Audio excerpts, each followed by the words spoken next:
Today, we are honored by the presence of Staff Sergeant David Bellavia, who will receive the Medal of Honor from President Trump tomorrow. Three of the Staff Sergeant Bellavia's battle brothers have joined us. They are from your left to right: Colonel Douglas Walter, Major Joaquin Meno, and retired Sergeant First Class Colin Fitz. Journalist Michael Ware, who was embedded with Bellavia's platoon in Fallujah, Iraq, has also joined us. At this time, our panelists will provide opening statements, beginning with Staff Sergeant Bellavia. Thank you, sir. I appreciate that. I just want to say thank you for coming out. As awkward as this process is to be singled out, I just want to say how absolutely grateful I am that attention can be given to the men and women of 22 Infantry, 3rd Brigade, 1st ID, what we accomplished in that year. More importantly, the families that lost so many amazing men, men that we served with and knew and loved. And, you know, it's really not enough that we honor the fact that we lost people at war for this country, but to acknowledge how they died and why they died. They died for us. They took a slot, they took a mission, they did a job.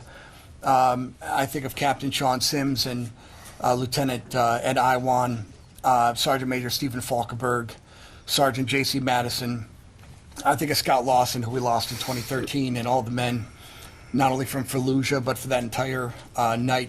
The gentlemen that are here they've taken this awkwardness and brought a lot of peace because of how much just love and respect I have for all of them, from my company commander who took over this company at a very, very difficult time, a man who knew and loved Sean Sims and took over that job, didn't miss a beat, and brought us back into the fight on day one. The minute he came back into country, I should say back into Fallujah, Lieutenant Meno, who, you know, you can't ask for, you know, a lieutenant who not only leads from the front, but more importantly, who knows where the rounds are coming from because he's standing in front of you.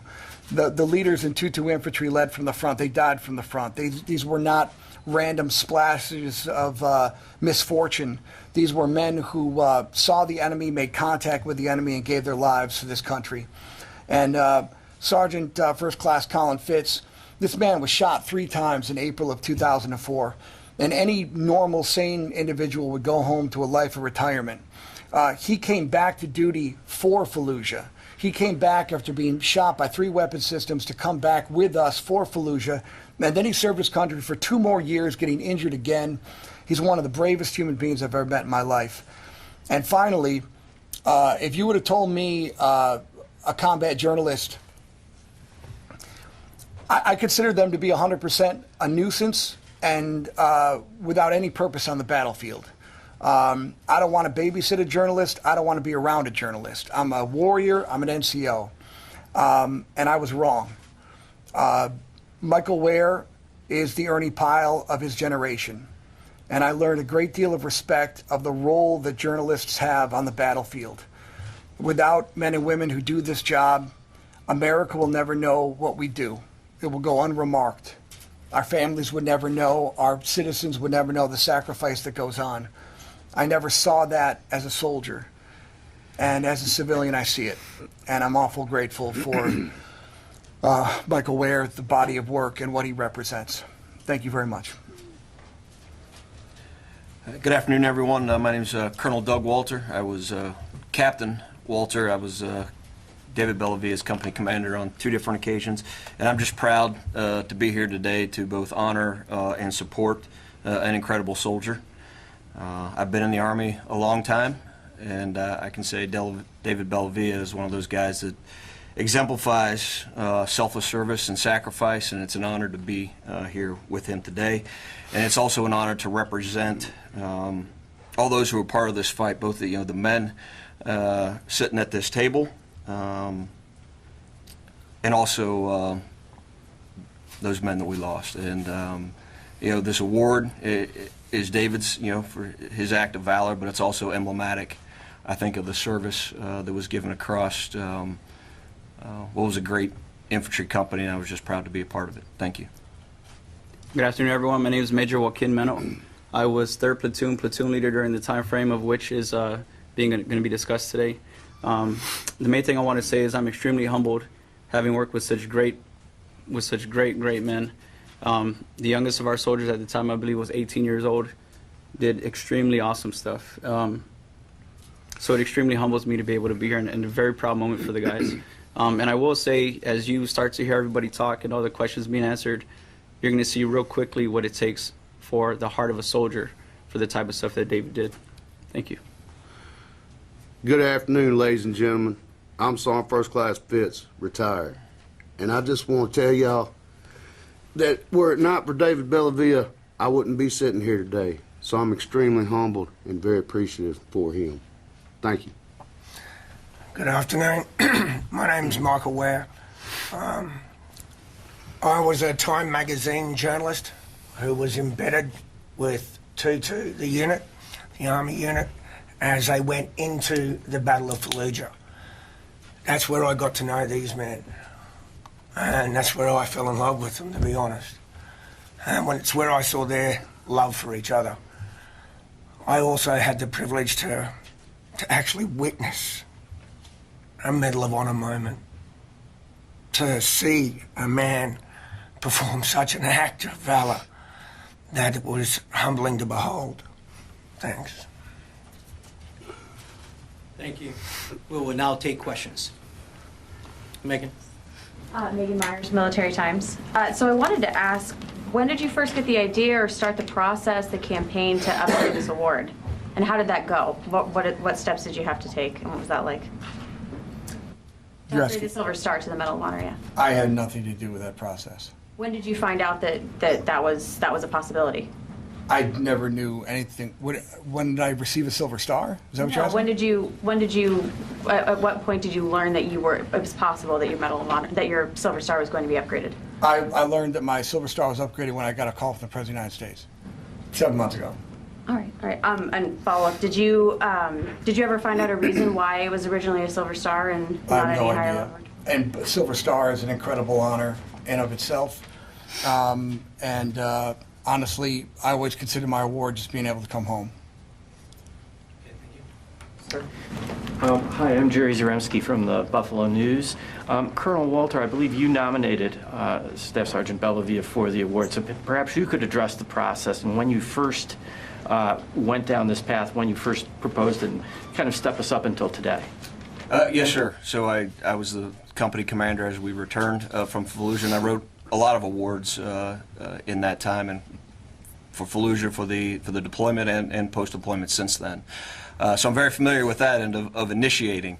The process, once it goes beyond that, I'd have to refer you to probably somebody here to answer those specific questions.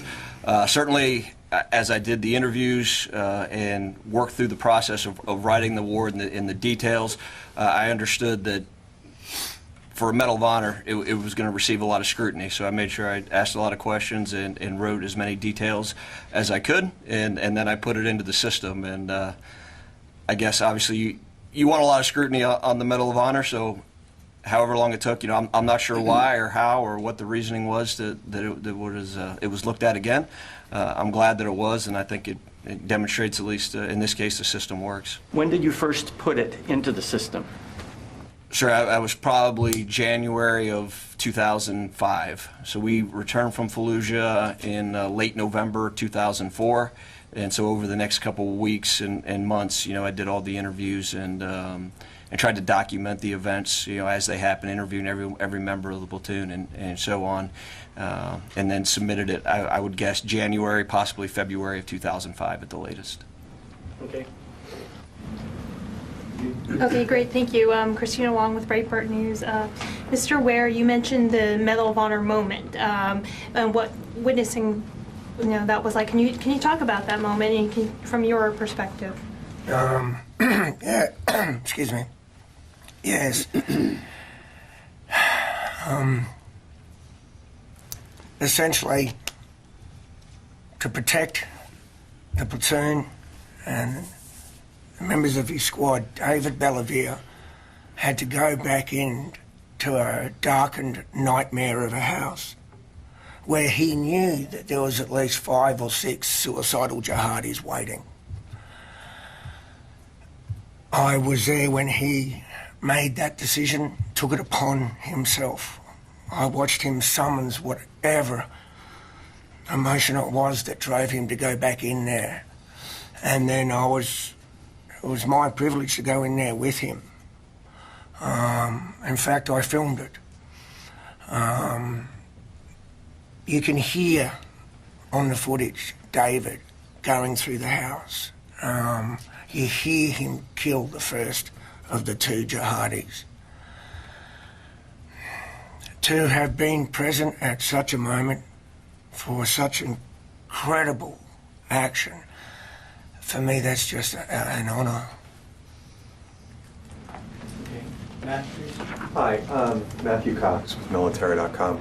So, Sergeant First Class Fitz, you had said that you wouldn't be sitting here without Staff Sergeant Bellavia. Could you talk a little bit about that? Could you do Certainly, sir.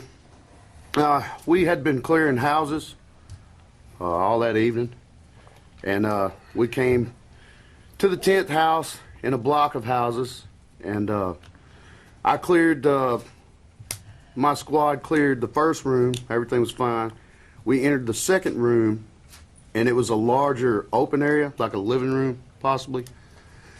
And then we moved into a hallway, and immediately upon entering that hallway, we were engaged by multiple insurgents. And we ended up being pinned down under fire. And we couldn't get out. We couldn't do anything. We were stuck there. And I had to ask David to help me out. And he did that. He put himself in the line of that fire and laid down a base of fire, overwhelmed the enemy long enough for me to get myself and the members of my squad out. So.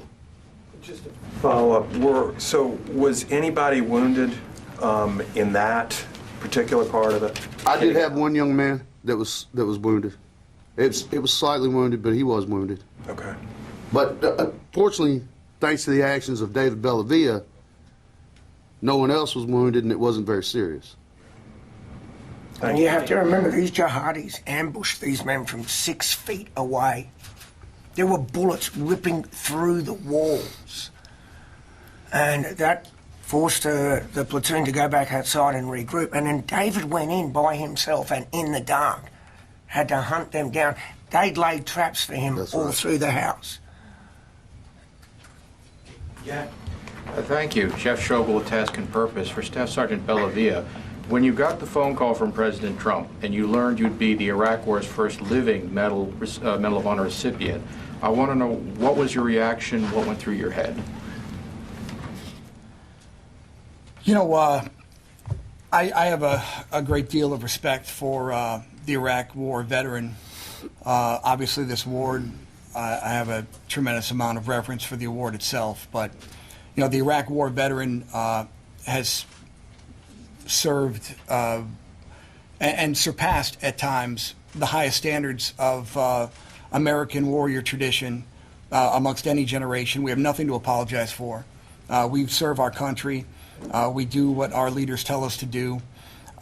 It's, you know, the narrative on the Iraq War has long been written. I'm not here to change anyone's mind. I'm here to tell you that there are men and women who have served their country in Iraq, and it has made me, it is one of the honors of my life to be a part of that veteran. And the men and women of 2-2 Infantry in particular, when you think of that valor and that sacrifice, our brigade combat team lost, 37 people that year. We lost 4 men in Fallujah. You know, I think about them every day. They gave up their tomorrows for us. And I think of that generation in the Iraq War, and I'm mighty proud to be a part of it. Talk about what made you decide to single-handedly go back into the house with the jihadists, with the prepared traps and the bunker, that you were going to single-handedly clear this house. Well, that, you know, to be totally fair, Scott Lawson, Staff Sergeant, was with me in the initial part of that clearing. This is a stud. He's a brave warrior. I also took 3 saw gunners, Tristan Maxfield, I took Chris Oley, and I took Jim Metcalf. We positioned them outside of the house. What we found out about the house, and again, Michael Ware is an embedded journalist who has a completely different job of what he's observing compared to what we're dealing with. We're dealing with the threat that's at hand. We're dealing with accountability. We have to even find out how many people, what they have, what they're shooting at us. His vantage point is a completely different vantage point than ours. But I will tell you that at some point it was apparent. Now understand, there is another situation that's happening in this very neighborhood with Captain Sims. Maybe Lieutenant Meno can get into that, but Captain Sims, our company commander, who would lose his life days later in a house fight, they were dealing with an insurgent that was engaging our squad platoon, our scout platoon, I should say, and our first platoon. And so that fight was ongoing while we were looking for insurgents. So they had the priority. They were in contact. We were not in contact at the time that firefight was going on. Air support is theirs. They have all the attention. They have the problem. We meet contact while they're still engaged. It's a very chaotic situation. But the idea here is that we got suckered into a secondary door. It wasn't the front door or the front gate. We were in the house. The first thing we had to do was get out of the house. We had to consolidate. And then we had to get a head count. And when you've got a dark house, you got to make sure you brought all your guys out. And so members of the platoon that went to consolidate, they really didn't have an idea what my plan and what my thinking process was. On paper, it seemed like a really good idea. And then I walked into situations that were happening in real time, and you just have to react to it. And that's what I did. And luckily my Fitz and Meno and everyone else found out what I was doing, because Michael Ware ran out and told them what I was doing, and they immediately came in 30 seconds after they found out what the situation was. And David is honestly being humble here. We knew those guys were in there. We've been tracking them all night. We've been following evidence of them through house after house.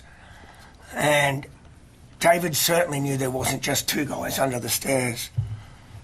What he did, going back into that nightmare, saved all those men's lives.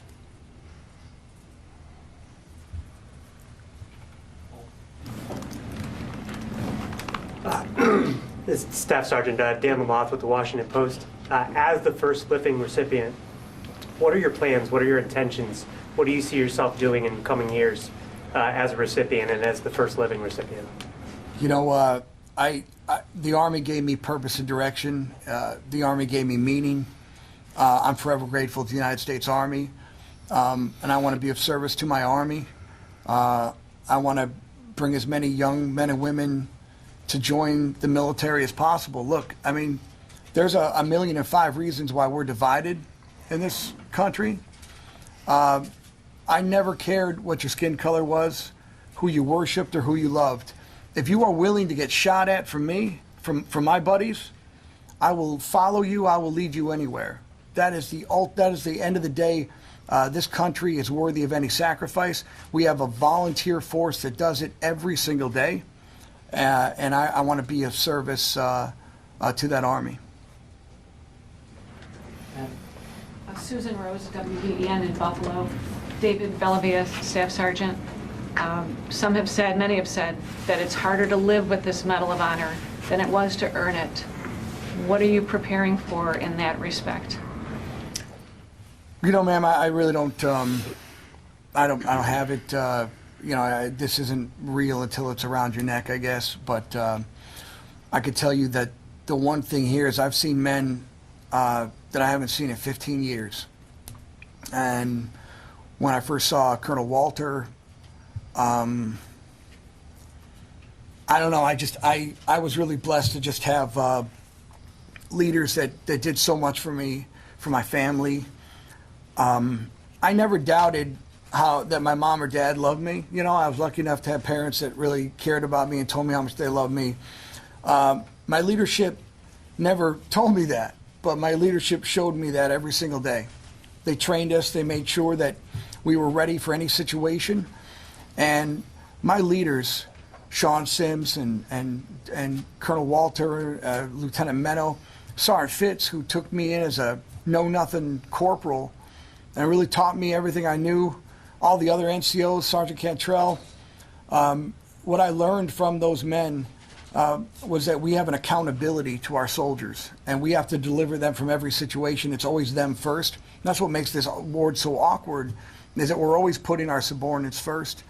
But seeing these guys after 15 years, I just have so much love. You know, I never thought I'd see love on a battlefield. It's horrible, it's ghastly, it's ghoulish, but you see people doing things for each other that they would never, ever do in any other circumstance, and it is a sight to see. It'll change your life forever, and I think we're all better for having seen that love displayed in combat. Just to follow up, have you been in touch with some of the Gold Star families of the battle brothers that you lost? We have, well, Colonel Walter, everyone has been so helpful in reaching out to these Gold Star families, but we have Captain Sims's wife will be here. He's bringing his, I should say, Honey Sims is bringing her son, who, you know, doesn't have a whole lot of memories of his father. And this is our responsibility to, you know, basically acknowledge what kind of man his father was and how we're all better for having known him, for having served under him, and that his dad is a piece of him. His dad is living in him, and his dad is living in us. And I'm very grateful for the Falkenberg family, for the Madison family, for the Lawson family, for Michael Carlson, who we lost in January of 2005. His mother will be here. Yeah, that means a whole lot to me. Tom? Staff Sergeant, I wonder if you could take us back to that moment when you went into the house. As Mick said, bullets were flying all over the place. It was a pretty horrific situation. I've talked to Medal of Honor recipients in the past, and a couple of them have said, I really didn't think I was going to get out of this. I really thought it was the end. And some have said, I thought of my kids, I thought of my wife. What was running through your mind? You clearly were in a very serious situation. You know, sir, a lot of things go through your mind. Some are very rational, some are completely irrational. The first thing you're thinking about is, I mean, you're scared. Your life is on the line. Second thing you think about is you're angry. How dare anyone try to hurt us? How dare you try to step up against the United States military? The purpose of why these insurgents were in the city of Fallujah, what Fallujah represented to the insurgency. We wanted to be as tenacious and disciplined and professional as we could at breaking the back of those guys. So you're angry, you're scared. But the other thing is, you have people that the day before risked their life to save you. You have people the following 2 days would risk their lives to save you. And you have people within 24 hours who are killed in direct fire attacks that are your senior leadership. So it's really easy to compartmentalize and do an inventory. You know, when your squad leader is asking for help, I should say when your peer is asking for help and that guy is walking around with a limp, and any other normal person should be at Walter Reed or on a golf range somewhere drinking beer, but he's with you in Fallujah, which he has no business to, being there, it's really easy. I mean, peer pressure might make you smoke cigarettes at 13, but peer pressure can also make you do things you normally wouldn't do. It's who your peers are, what kind of character and what kind of honor your peers are. And I was always blessed to have some of the greatest men I've ever met, highest dignity and honor, and they're still my friends to this day. Did you think I might not make it out of this situation? I thought that was a real possibility. I got to tell you, you know, Scott Lawson played a huge part in that decision. Michael Ware played a huge part in that decision. I looked at Michael Ware and I needed someone to just give me some confidence, some ability that this is something that I could do, that I could do with Scott, that I could do with Ole Metcalf and Maxfield. And at that point in my life, a guy from Australia who I could literally, I didn't want anything to do with an embedded reporter, that embedded reporter gave me a lot of confidence that this was a very rational idea. Staff Sergeant, you said you hadn't heard about this until the president called you. Can you tell us where were you when you got that phone call? How was the conversation with the president? What emotions were going through you when you got that news? You know, someone at my job had been calling, saying that they were from. The message was, you know, there's not military people where I work, so the message was like totally confusing. It was J5 personnel from the U.S. Army. It didn't make any sense whatsoever. So I just ignored it and figured it was, you know, just someone that's pulling a prank or just trying to be obnoxious. The calls got more and more serious. They finally tracked me down, and they said that a senior member of the DOD wanted to speak to me. And then one day, that senior member of the DOD was very difficult to get on the phone. We had probably 4 times to speak, and just they never seemed to make time. So I just thought nothing of it, and then finally we made time, and that senior DOD member was the commander-in-chief, and that's when everything was out there. I had, you know, there was always rumors that it was going to, you know, I put you in for this, or we think maybe this could be that. But, you know, 15 years goes by, and you move on with your life, you put the war behind you, you focus on your family, you focus on work, and, you know, my life was 100% perfect without a Valor Award of any type. And again, this was just, it was very humbling. Sir. James Kitfield from Breaking Defense. Sergeant, could you, so you make this sort of moment of decision where you go back in the house without your whole crew with you. Could you just walk us through for a few minutes what you encountered in there? Some of the descriptions I've heard of the ankle-deep water, and it just sounds like a haunted hell house. But just walk me through what happened when you opened that door. Okay, so I've never been in that house before the time our whole platoon was in that house. But the way that house was set up when I was first in it was different when I went back into it. We had a Bradley fighting vehicle suppress it. Sergeant Cantrell and Sergeant Utasayer put a tremendous amount of fire into that building. It wasn't apparent if the walls were maybe too high and the elevation of the cannon wasn't able to properly get into all the windows, but we put enough fire into it to make these guys know that we weren't going away and we weren't forgetting about them. But the water had ruptured all of the plumbing inside. Now, Fallujah had been abandoned for months, so that water was very unpleasant water, slick, and it was quite, assaulted your senses. But again, you're now going through water. You start to notice things about the building that you didn't notice before because you weren't paying attention. There's a lot of propane. There's broken off mirrors everywhere. Sergeant Fitz alluded to a makeshift bunker system that they had developed and built under the stairwell. And again, the only thing that caused that initial fight was because these guys had an RPG. I would have probably, I don't know what my decision-making process would have been if they were just holding AKs, but that RPG really changed everything because, they could blow up the building. Now I've got, Lawson, myself, 3 other guys outside. What are these guys going to walk into? One of the things about Chris Oley opens up the first door when we get assaulted, and he puts that fire down.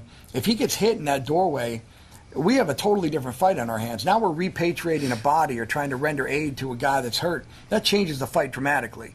Warren Misa, Sergeant Fitz's team leader, pulls him out of that doorway. Without doing that, Oley's hit. Oley's probably mortally wounded. That was a tremendous amount of fire coming through a door. What are they? Belt-fed machine guns. It was a lot of fire coming out a very small entryway.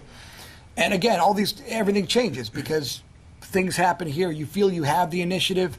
Michael Ware mentioned how dark that building was. Your night vision is like a cat eye. You need some loom for it to work.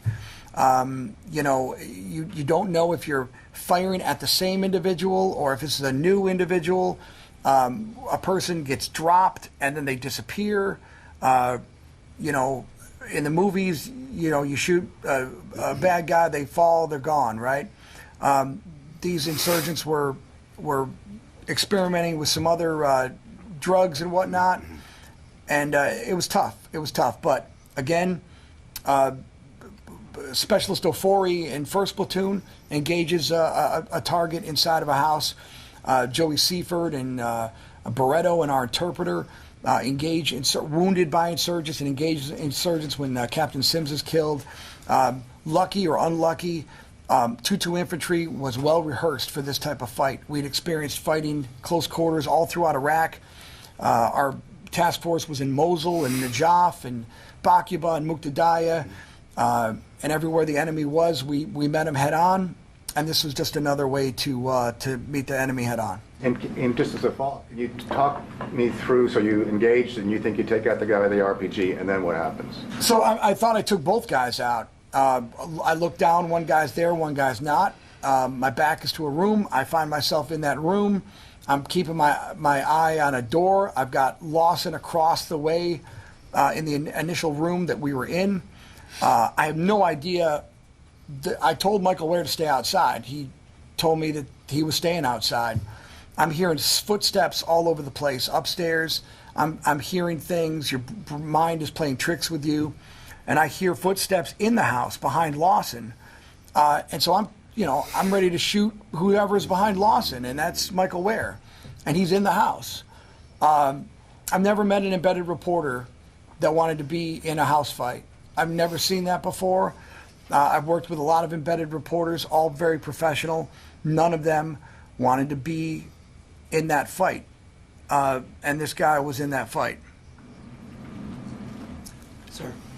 Howard Owens, The Batavian. David, in your book, you write quite a bit about Deanna and Evan, your wife and son. They're clearly, in a manner, speaking with you in Iraq. And so I wanted to ask you what it means to you to now that they're going to be here to see you receive this honor. Well, look, my family is very important to me. I just lost my father a year ago. You know, my little boy, we're all fathers up here. You know, how much we love our kids, that's not, anything shocking. But our surrogates, I should say our subordinates, we become surrogate fathers to those soldiers. I love them like they're my own. I really do, and I feel loved like I am the family of my leaders. We take care of each other.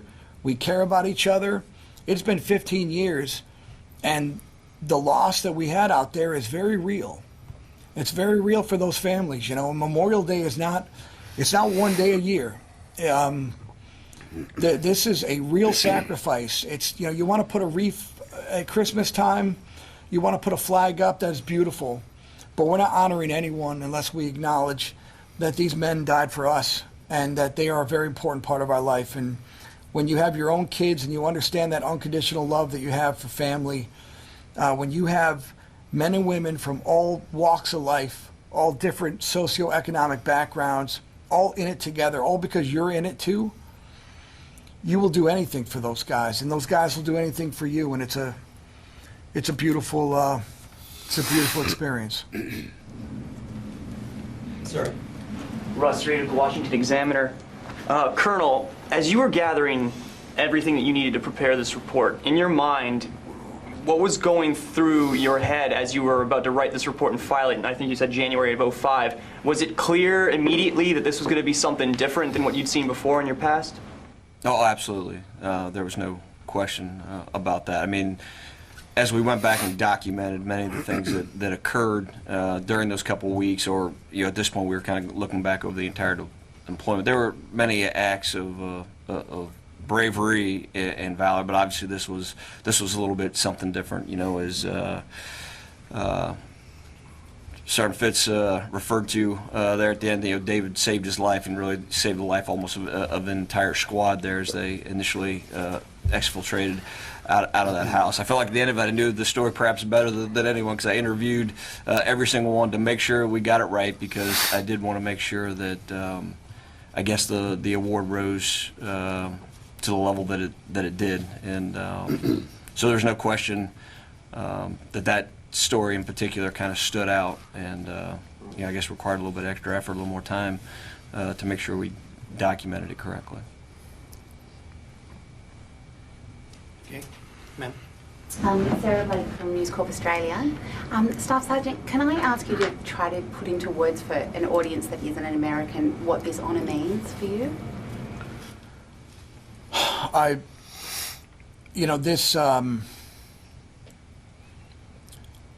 This is my new unit insignia.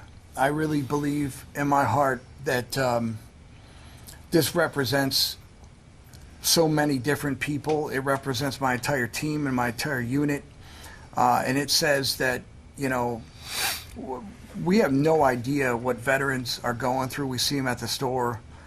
You see someone wearing a cap from Vietnam or Korea, wherever they were.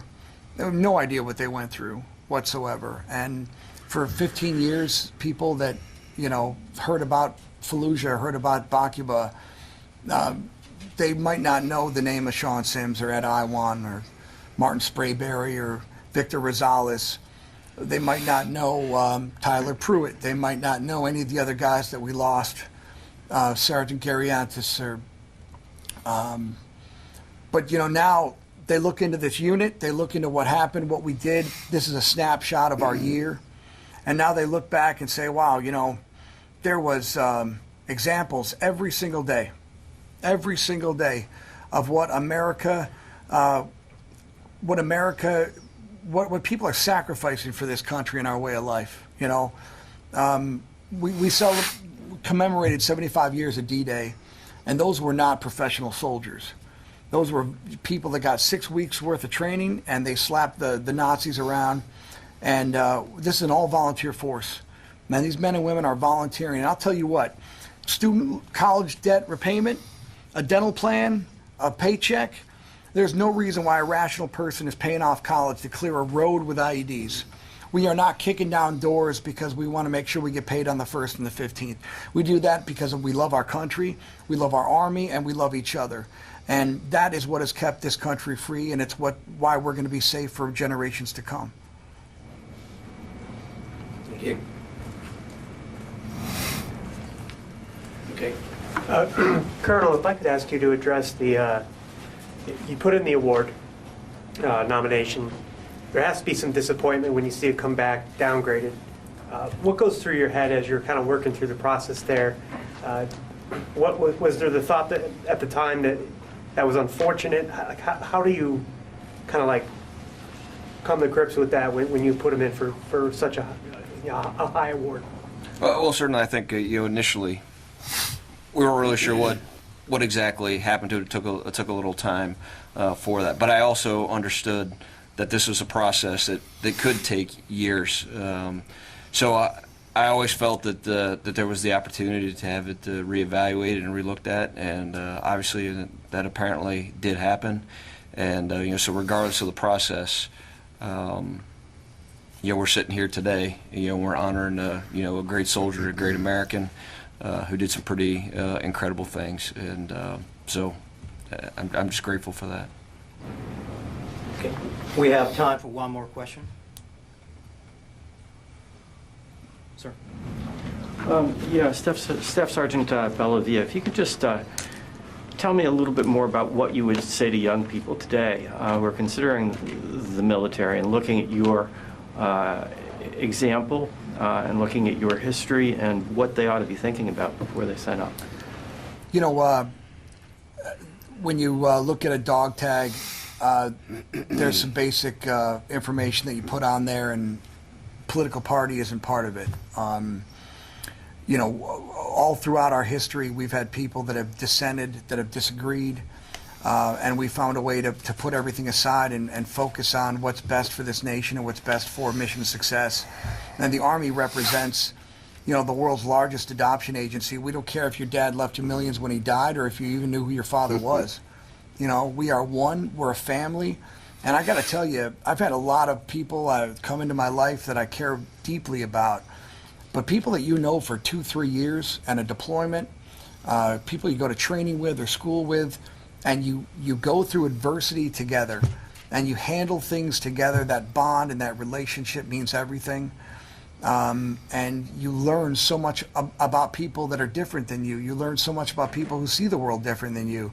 And you're like, look, if we can make this happen, we can do anything. Not only do I think as many young people should consider their country worthy of service, I think a lot more civilians should see, how we're able to get things done and maybe learn some examples from our military, to be honest with you.